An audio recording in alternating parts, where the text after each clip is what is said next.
Lintang Lestari sebagai moderator dari kelompok D5.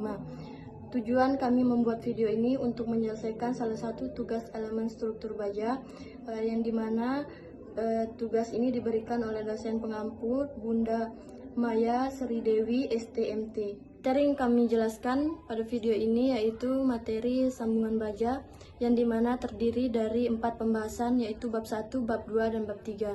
Bab 1 dan bab 2 saya akan jelaskan, kemudian bab 3 dan 4 yaitu saya serahkan kepada teman saya.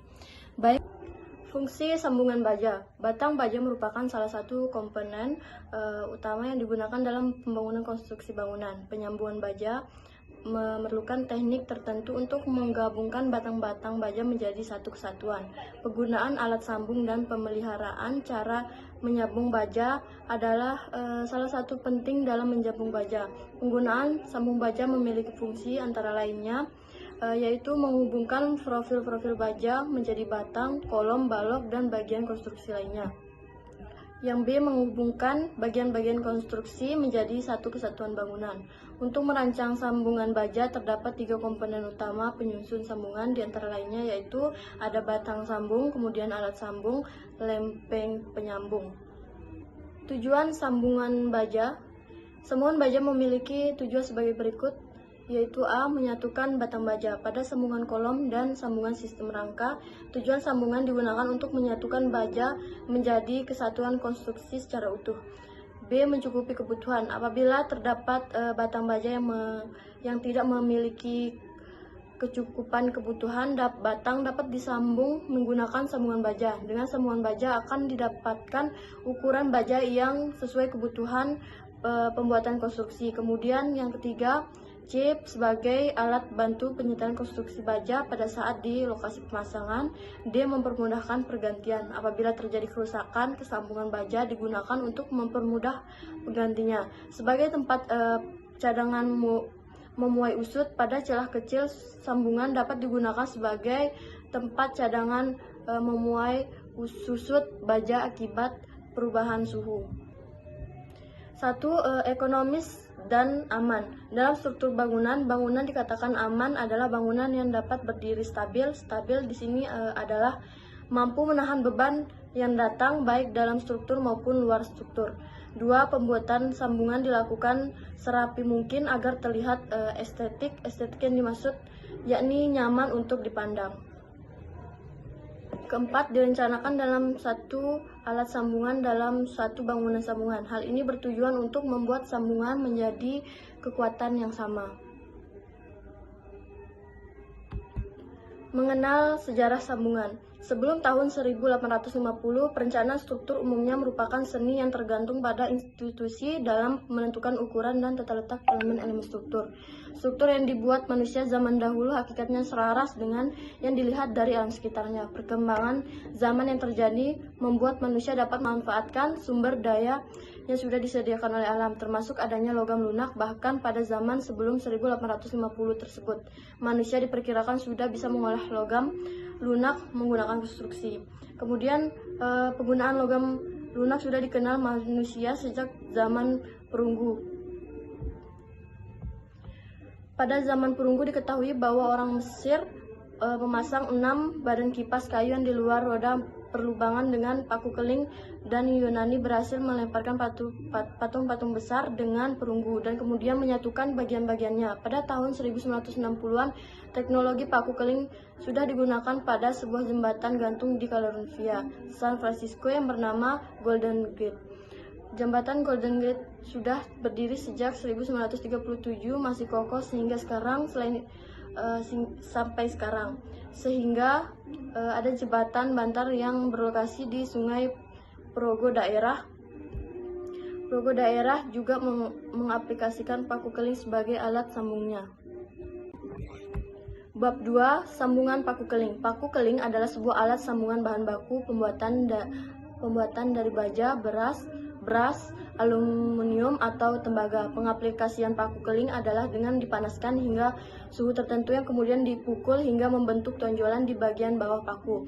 Pada era 1990-an, penggunaan paku keling atau rivet adalah sambungan yang sangat umum digunakan oleh seorang konstruksi Alat sambung paku keling menjadi primadona sebelum teknologi banyak dikembang. Namun seiring berkembangnya zaman, bermunculan alat sambungan lain seperti las dan baut kekuatan tinggi. Kemunculan teknologi pengganti sambung paku keling ini didasari karena alasan ekonomis dan efisien sambungan. Sambungan paku keling dikatakan tidak ekonomis dan efisien dikarenakan mengaplikasikan paku keling yang tidak mudah dan biaya yang mahal dibandingkan baut dan las. Jenis-jenis paku keling berdasarkan bentuk. Bagian paku keling memiliki bagian sebagai berikut, yaitu ada kepala paku keling, badan paku keling, ekor paku keling, dan kepala lepas. Paku keling kepala mengakum atau utuh adalah jenis paku keling yang memiliki kepala cembung di bagian atas dan rata di bagian pangkalnya, seperti yang di bawah, foto di bawah. Kemudian paku keling kepala setengah terbenam adalah jenis paku keling yang memiliki kepala cembung bagian atasnya pangkal kerucut terpancu di bagian bawahnya. Kemudian paku keling kepala terbenam adalah paku keling yang memiliki kepala bentuk datar di atas dan bentuk kerucut terpancu di bagian bawah, seperti gambar yang sudah diterangkan. Kemudian cara pemasangan paku keling: memanaskan paku keling hingga mencapai titik 980 derajat Celcius. Pada keadaan panas ini paku keling akan terlihat berwarna merah dan orange. Memasang paku keling pada lubang yang sudah dibuat, menegakkan kepala paku keling sambil mendesakkan ujung paku keling. Pada tahap ini, bagian paku keling mendesak akan mengisi celah lubang sambungan.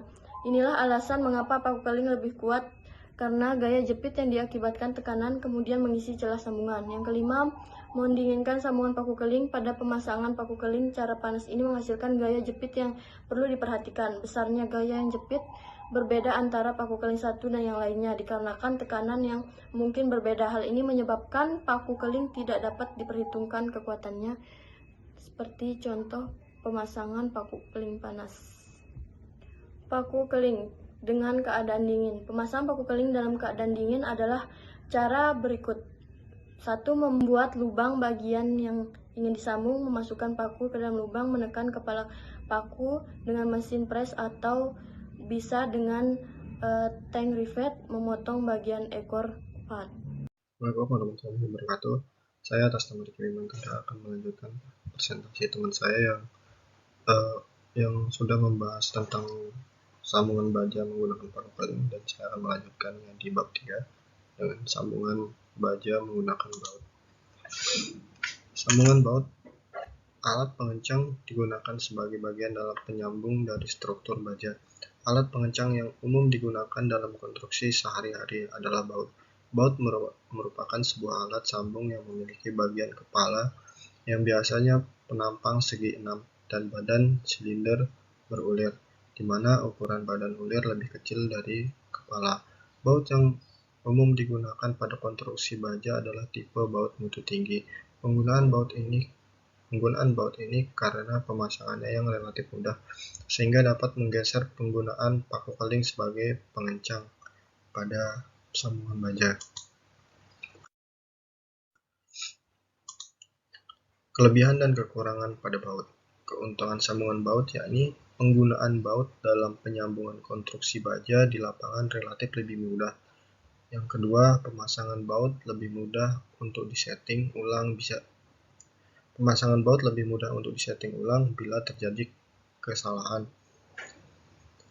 Yang ketiga, pemasangan baut dapat direncanakan untuk penyambungan 4 kali lebih besar dari diameter baut. Jumlah ini lebih banyak daripada penggunaan paku keling yang hanya sebatas 4 diameternya saja untuk ketebalan maksimum plat. Yang keempat, konstruksi seberat konstruksi jembatan dapat disambung menggunakan baut jenis baut pas. Baut pas sendiri adalah salah satu jenis baut mutu tinggi. Kekurangan sambungan baut, yakni yang pertama, ukuran lubang baut yang tidak presisi membuat baut tidak dapat membuat sambungan terpasang sempurna. Yang kedua, lubang yang ada pada baut membuat reduksi pada kekuatan batang baja. Yang ketiga, adanya celah dan lubang baut membuat baut perlu dilakukan pengecekan berkala. Hal ini dikarenakan celah baut berpotensi longgar karena beban yang dinamis dari waktu ke waktu. Yang keempat, prosedur pemasangan dari satu buah baut yang tidak sempurna mempengaruhi kekuatan baut keseluruhan, dikarenakan dipasangnya baut dan mur pada batang baja membuat bertambahnya beban konstruksi pada batang baja tersebut. Jenis-jenis baut. Baut yang pertama yakni ada baut hitam. Baut hitam adalah tipe baut yang digunakan pada konstruksi ringan hingga sedang seperti konstruksi gedung. Baut ini terbuat dari bahan baja lunak yakni ST34 dengan ukuran kelonggaran 1 mm antara diameter lubang sambungan dan diameter batang baut. Baut ini tergolong baut mutu normal di mana bersertifikasi ASTM A307 dan terbuat dari baja karbon mutu terendah.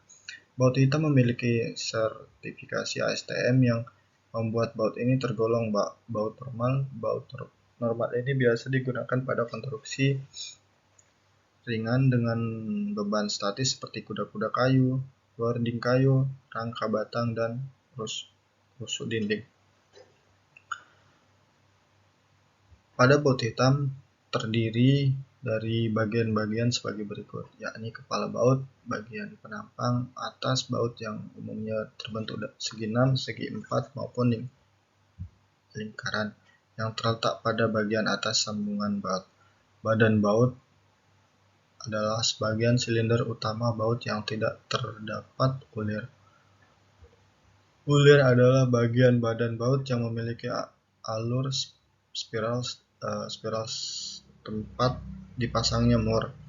Ring merupakan bagian pelengkap baut yang berupa pelat tipis berlubang yang berfungsi adalah untuk menyalurkan beban pengikat berulir seperti mur yang ada pada baut. Yang kelima yakni mur. Mur adalah pengikat baut berbentuk penampang segi 6 berlubang tengahnya dan memiliki ulir di dalamnya.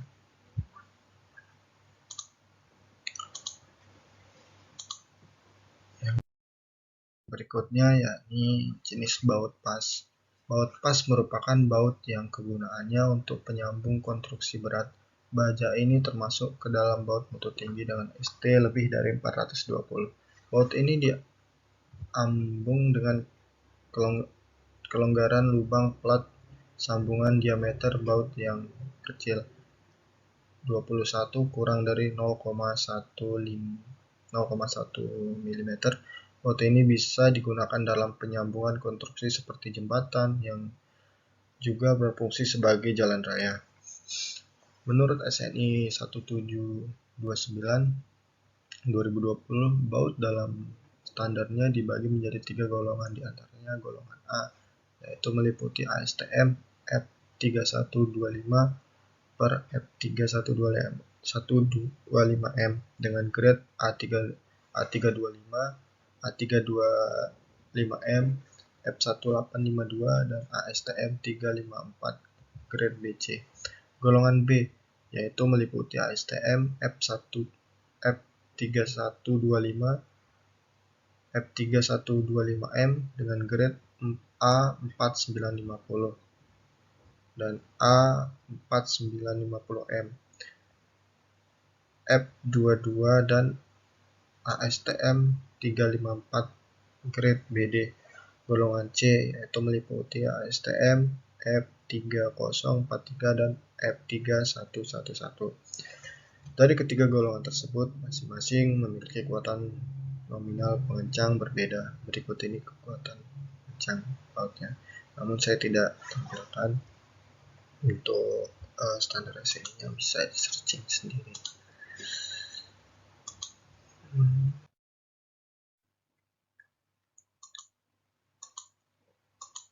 Ini berikutnya persyaratan pemasangan baut.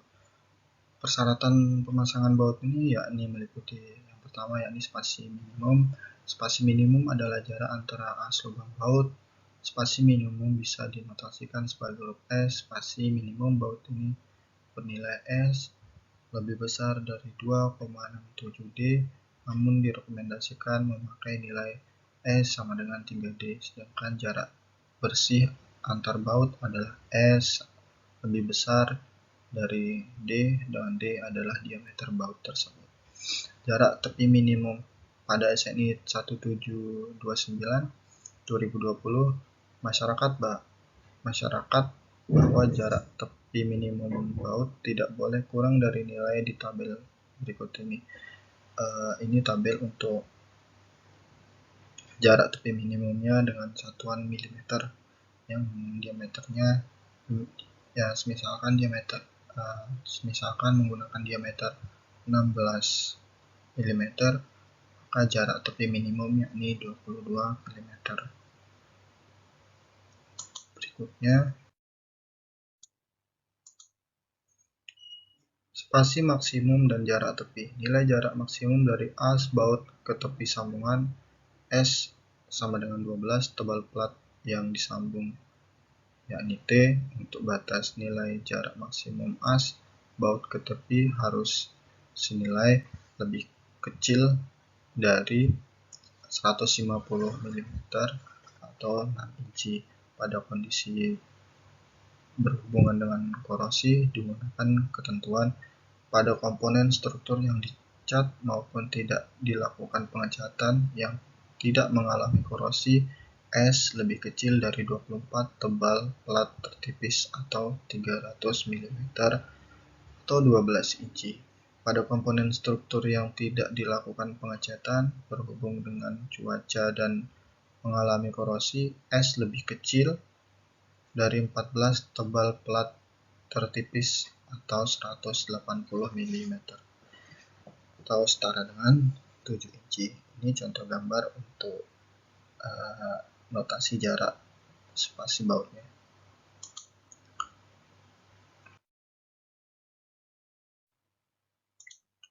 Kekuatan baut ketentuan suatu baut dapat memikul gaya tervektor berdasarkan SNI, yakni 1729/2020 sebagai berikut. Gaya tervektor yang terjadi pada baut harus lebih kecil dari kekuatan nominal baut tersebut. Ini contoh rumusnya bisa dikatakan aman, yakni sebagai berikut.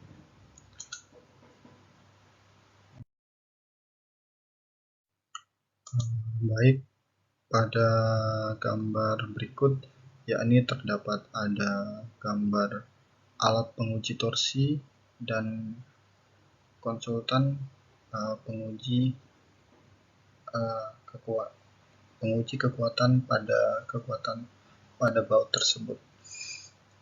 Fungsi alat tersebut yakni sebagai penguji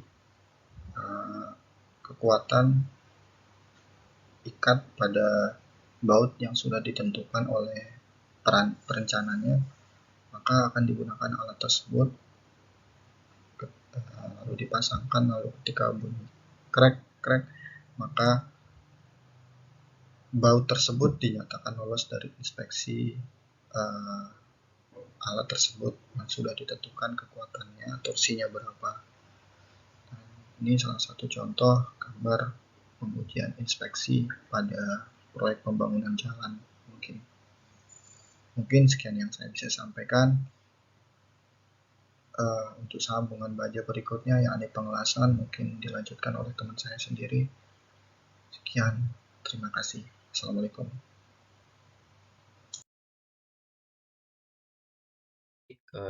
Saya pemateri ketiga yaitu ingin membahas tentang dengan sambungan las, yaitu di bab 4. Sambungan las adalah salah satu cara penyambungan baja dengan cara pemanasan bahan baja hingga mencapai suhu leleh yang menyebabkan bahan plastis hingga cair. Dengan maupun tanpa penambahan pengisi, pemanasan baja ini kemudian didiamkan hingga dingin. Proses pendinginan yang terjadi akan membuat bahan baja yang leleh menjadi mengeras kembali. Pengerasan inilah yang nantinya menjadi kekuatan bagi sambungan las.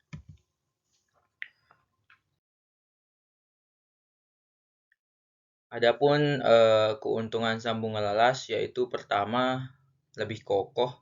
Hal ini dikarenakan pada sambungan las, pertemuan sambungan mengalami peleburan bersama dengan elektroda las. Keuntungan kedua yaitu bentuk sambungan las relatif lebih rapi. Hal ini dikarenakan antara sambungan dan elektroda melebur sempurna dan membuat permukaan las berbentuk rata. Adapun juga keuntungan yang ketiga, berat sambungan las yang ringan.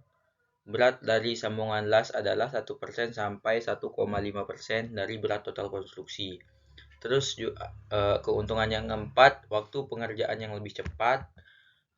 Keuntungan yang kelima, kekuatan konstruksi yang disambung tidak berkurang. Hal ini dikarenakan tidak dilakukan pelubangan dari konstruksi tersebut. Adapun juga terkait dengan kerugian sambungan las, itu kerugian yang pertama, kualitas kekuatan las tergantung pada kualitas pengelasan yang dilakukan. Apabila pengelasan yang dilakukan baik, kekuatan sambungan juga akan memiliki kualitas baik. Namun, apabila terdapat kesalahan akan berakibat buruk hingga akan merusak sambungan lain dan terjadinya keruntuhan konstruksi. Kerugian yang kedua itu adalah konstruksi las tidak dapat dibongkar pasang. Hal ini dikarenakan sambungan las terjadi karena lelehan pada sambungan dan elektroda las. Apabila ingin membongkar sambungan, harus memotong bagian sambungan tersebut. Adapun juga terkait dengan metode las. Yang pertama, las karbit atau las otogen. Las karbit adalah metode las yang menggunakan bahan gas tertentu sebagai bahan bakarnya. Gas yang digunakan dalam metode ini adalah gas oksigen, zat asam, dan gas asetilen, gas karbit. Tidak semua konstruksi dapat dikerjakan menggunakan metode las karbit. Penggunaan metode las karbit hanya untuk pengelasan konstruksi bersekunder yang tergolong ringan. Konstruksi yang dapat disambung dengan las ini diantaranya pagar besi, teralis rumah, dan sebagainya. Las listrik adalah metode pengelasan yang dilakukan menggunakan bahan energi listrik. Pengelasan bahan listrik perlu menggunakan seperangkat pesawat las. Seperangkat pesawat las tersebut terdiri atas dua buah kabel. Kabel pertama terhubung dengan benda kerja, lain terhubung dengan elektroda las. Cara kerjanya 60 adalah dengan menempelkan elektroda las dengan benda kerja. Interaksi yang terjadi antara elektroda las benda kerja menimbulkan panas dan melelehkan baja. Sekian dari saya. Wassalamualaikum warahmatullahi wabarakatuh.